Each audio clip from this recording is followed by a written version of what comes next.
Thank you very much for honoring me with this invitation to launch the Charter for the first and allow me to express my pride in the young ladies who gained this valuable recognition by CF, which will give them and others a chance for communicating with their 160,000 sisters from 120 countries and maybe even more. This has always been our call as women, unite women of the world. Personally, this has been a dream for me since I was a girl. Why don't we all work together instead of each group working on their own in their place? We are all suffering the same hardships as women. Women have gone through are almost identical problems that we have gone through. So that makes it sensible to negotiate and exchange solutions. Sudanese women at this turning of their lives are reliving part of their very early history.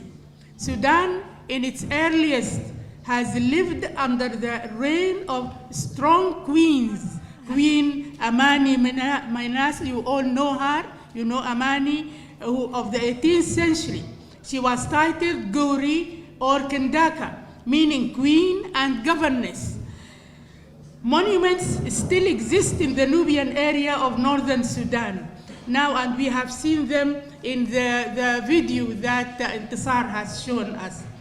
Now, 3 centuries later, Sudanese women are called Kendakat due to the leading part they played in the September Revolution and to the courage they showed, proving the inherited qualities.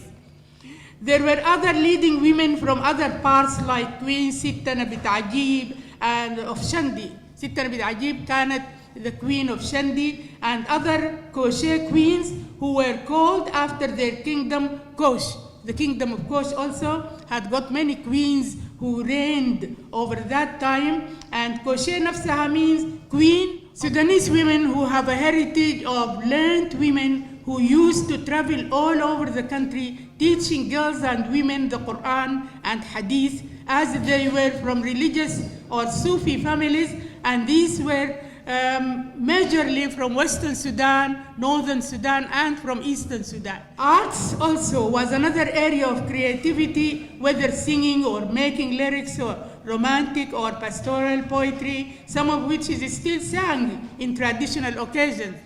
Handcraft was also a popular spend time for our women. I hope our young generations care for researching about names like Mihera bint Aboud and Banona bint Telmak and Rabha al-Kinaniya and many other names. But the real start of regular education, after great efforts and fights led by Bikir Badri rahmatullah alayh, who is the founder of Ahfad University for Women, and he fought very hard, very strong, so as to have a school for women. He started the school in 1907, I think. Yes, that was 1907.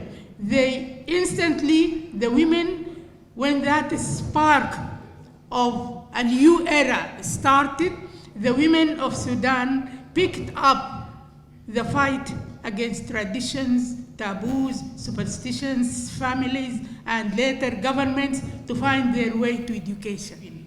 They have led a life basically set on injustice by colonial policies that graded women as second-class citizens, giving next to nothing chance for education or any other social activity. Yet, young girls and women were used for heavy work, especially in peripheral areas, exposing them to all kinds of hardship and dangers of abuse that women could face.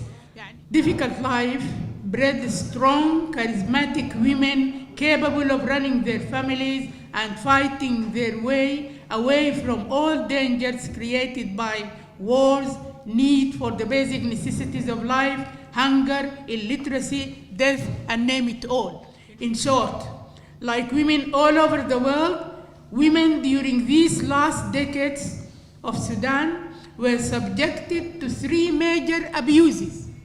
يعني women were used as tools for propaganda or all kinds of political, commercial, economical للدعاية، النساء للدعاية فقط، and also as weapons for war. المرأة كانت سلاح الحرب كما نعرف في السودان. Blackmail, prodding, shields for safety and wealth. And also women were used as catalyzers for collecting votes for elections, when there are elections. All through these women organizations and civil NGOs and foreign organizations helped a great deal in awakening awareness towards rights and fighting against sick rules created for more humiliation of women, like the late government's public law that we all know that caused quite a lot of not just disturbance, it was the major problem that the women have been fighting against. Then all the women and young people and old people struggle culminated in this eye-opening revolution.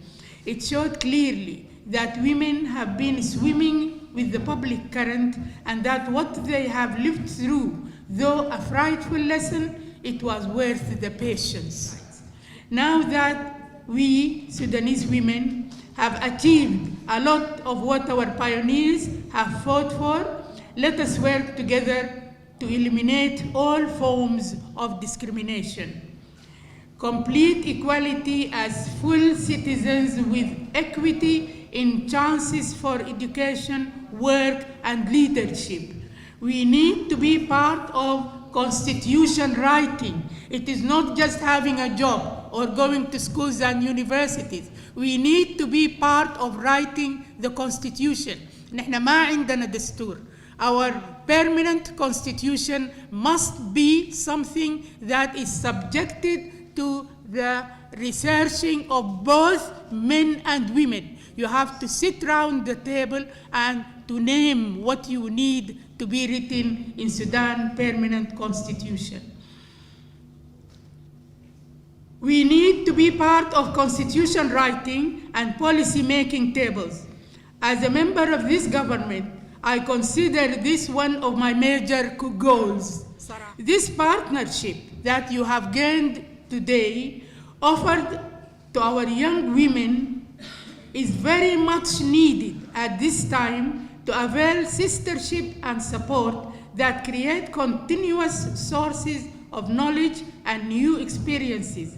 Sustainability needs a lot of work and tapping of new areas and horizons that we haven't tapped before. We need the experiences of our sisters from all over the world so as to build up our world and to create a sustainable development that does not fade up with governments.